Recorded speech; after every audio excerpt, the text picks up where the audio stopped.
बिस्मिल्लाहिर्रहमानिर्रहीम अस्सलाम वालेकुम to all of you. Now आज हम एक्सरसाइज 4.1 का जो क्वेश्चन नंबर 1 है इसके जितने भी पार्ट हैं हम सब पार्ट इसी वीडियो में कंप्लीट करेंगे। डिफरेंट पार्ट्स की और डिफरेंट क्वेश्चंस की अगर आपको वीडियो देखनी हो तो आप प्लेलिस्ट लाजमी चेक करें। क्वेश्चन नंबर 1 का जो पार्ट फर्स्ट है उसमें हमारे पास गिवन है 4x + 16y + 24z और हमें क्या करना है, हमें फैक्टराइज करना है। सबसे पहले आपको पता होना चाहिए कि फैक्टराइज कहते किसके हैं। एक्चुअली फैक्टराइज जो होता है ना वो रेसिप्रोकल होता है मल्टीप्लिकेशन का।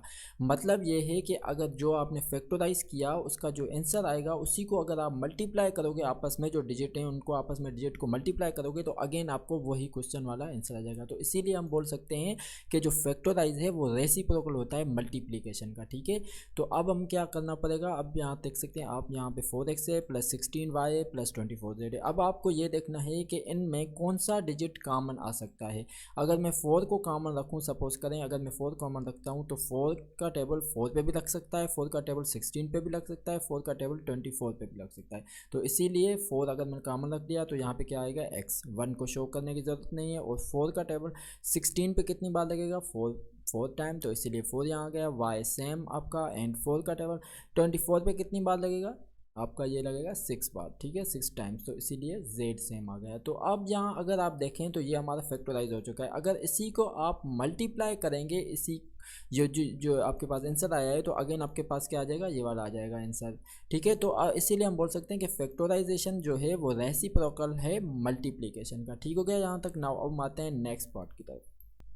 अच्छा, नाउ सिमिलरली अब आप देख सकते हैं हमारे पास क्वेश्चन नंबर 1 का जो सेकंड पार्ट है उसमें हमारे पास गिवन है x² + 3x² y + 4x² y²z।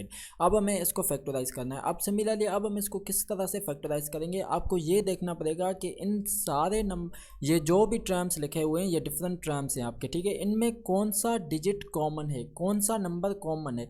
अगर यहाँ पे आप देखें तो यहाँ पे जो वेरिएबल x है x² ये यहाँ पे भी है, x² यहाँ पे भी है, x² यहाँ पे भी है। तो जो भी नंबर, जो भी वेरिएबल, जो भी आपके पास डिजिट, तीनों टर्म्स या जितने भी टर्म हैं उन सब में कॉमन होगा वो आपने कॉमन रखना है। तो इसीलिए अब हम क्या करेंगे, x² यहाँ पे रख दिया। तो अगर x² यहाँ पे रख दिया तो यहाँ क्या बच जाएगा, अब हमारे पास 1 बच जाएगा, क्योंकि अगेन x² को मल्टीप्लाई करूँगा 1 से तो क्या आ जाएगा हमारे पास x²। ठीक है, एंड सिमिलरली x² यहाँ पे है तो यहाँ पे ओनली क्या बच जाएगा 3y, क्योंकि x² यहाँ पे है वो इसी के साथ मल्टीप्लाई में है, समझे आप। ठीक है, एंड प्लस 4x² यहाँ पे भी x² आप खत्म कर दें तो y²z, क्योंकि x² यहाँ पे पड़ा हुआ है। तो ये इसका फैक्टराइजेशन हो चुका है। अगेन आप इसको मल्टीप्लाई करेंगे तो आपके पास क्या आंसर आ जाएगा, यही वाला आंसर आ जाएगा। तो इसीलिए फैक्टराइजेशन रेसिप्रोकल है मल्टीप्लिकेशन का।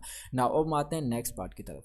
अच्छा, नाउ सिमिलरली अब क्वेश्चन नंबर 1 का जो थर्ड पार्ट है उसमें आप देख सकते हैं हमारे पास गिवन है 3pqr + 6pqt + 3pqs। सिमिलरली अब हमें ये देखना है कि इसमें कौन सा नंबर या कौन सा वेरिएबल वो कॉमन है। p यहाँ पे भी है, q यहाँ पे भी है, सिमिलरली p यहाँ पे भी है, q यहाँ पे भी है, p यहाँ पे भी है, q यहाँ पे भी, तो p q तो कॉमन है ही है। ठीक है, उसके बाद 3 यहाँ है, 6 यहाँ है और 3 यहाँ है। अगेन हम 3 भी कॉमन रख सकते हैं।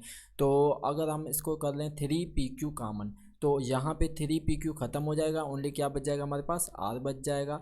ठीक हो गया, यहाँ पे 3pq, यहाँ पे 6pqt है तो t तो बचेगा ही बचेगा, और 3 का टेबल 6 पे कितनी बार लगता है, 2 बार, तो इसीलिए 2t। 3pq यहाँ पे आ गए और 2t यहाँ आ गया, क्योंकि 3 को मल्टीप्लाई करोगे 2 के साथ तो क्या आ जाएगा 6 आ जाएगा। pq को मल्टीप्लाई करोगे t के साथ तो अगेन क्या आ जाएगा pqt। ठीक हो गया यहाँ तक। 3pq, अगेन 3pq यहाँ आ गया आपका कॉमन, ओनली क्या बच गया s बच गया, तो ये इसका आंसर हो जाएगा। ठीक हो गया। नाउ आते हैं नेक्स्ट पार्ट की तरफ। अच्छा, नाउ सिमिलरली अब हमारे पास गिवन है 9qr² + t² और यहाँ पे आप देख सकते हैं हमारे पास गिवन है 18q² r² s² + t²।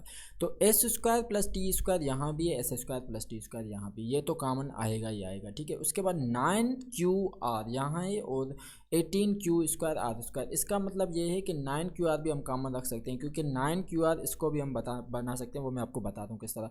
9qr हम कॉमन रखते हैं और s² t² को भी कॉमन रखते हैं। तो यहाँ पे ये सारा कॉमन आ गया तो यहाँ पे क्या बच जाएगा ओनली 1, क्योंकि अगेन इसको आप मल्टीप्लाई करोगे 1 के साथ तो सेम आ जाएगा आपके पास यही टर्म।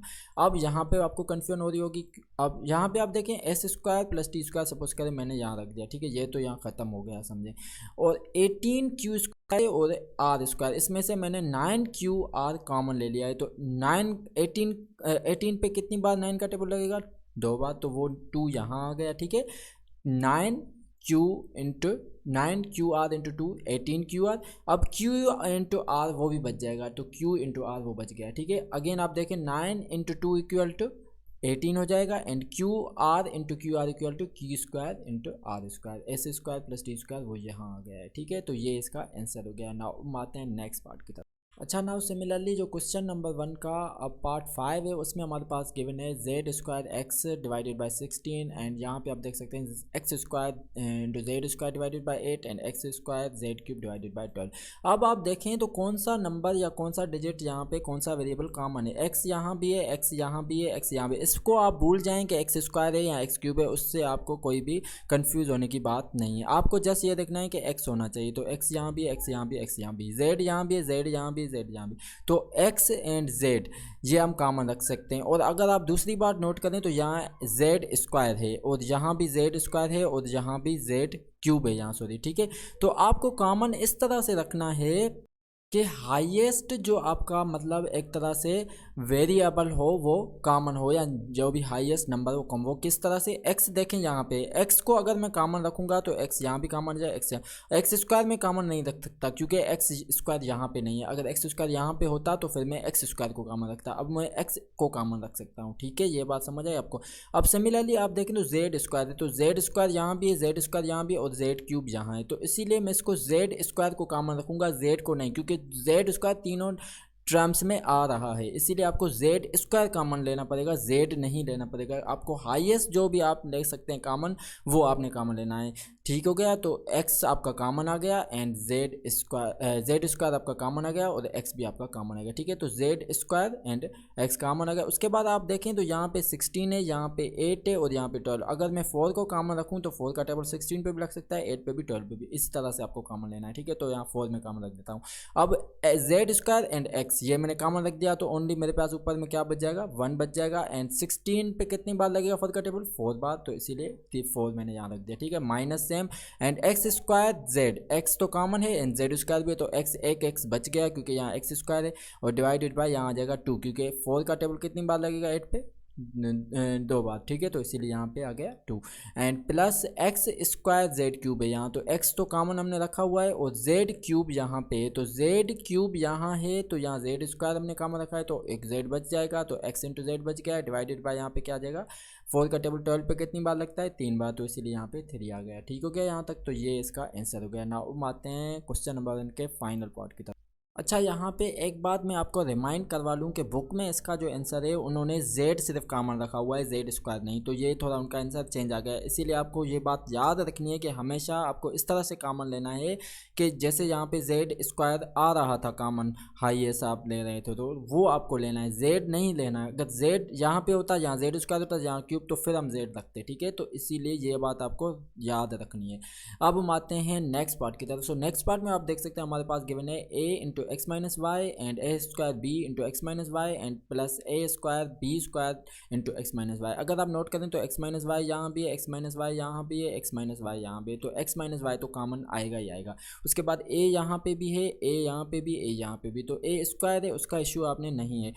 ये आपने याद रखना है कि ए होना चाहिए जो यहाँ पे है, वो आप कॉमन रख सकते हो, सब में हो, ए स्क्वायर हो, ए क्यूब है, वो ए क्यूब हो या ए पावर 4 है, उस पर आपने टेंशन नहीं लेनी, वो बात की बात है। अब यहाँ पे ए भी कॉमन आ गया और एक्स माइनस वाई भी कॉमन आ गया, तो ये दोनों कॉमन आ गए, ये पूरा टर्म आपका कॉमन आ गया, तो आपके पास क्या बच जाएगा, ओनली 1 बच जाएगा यहाँ पे, क्योंकि अगर आप 1 से मल्टीप्लाई करोगे इसको तो सेम आपके पास यही आंसर आ जाएगा। और यहाँ पे हमने एक्स माइनस वाई समझे कॉमन रख दिया था, तो ए भी कॉमन आ गया इसके साथ, तो ओनली क्या बच गया, ए इंटू बी, ठीक है।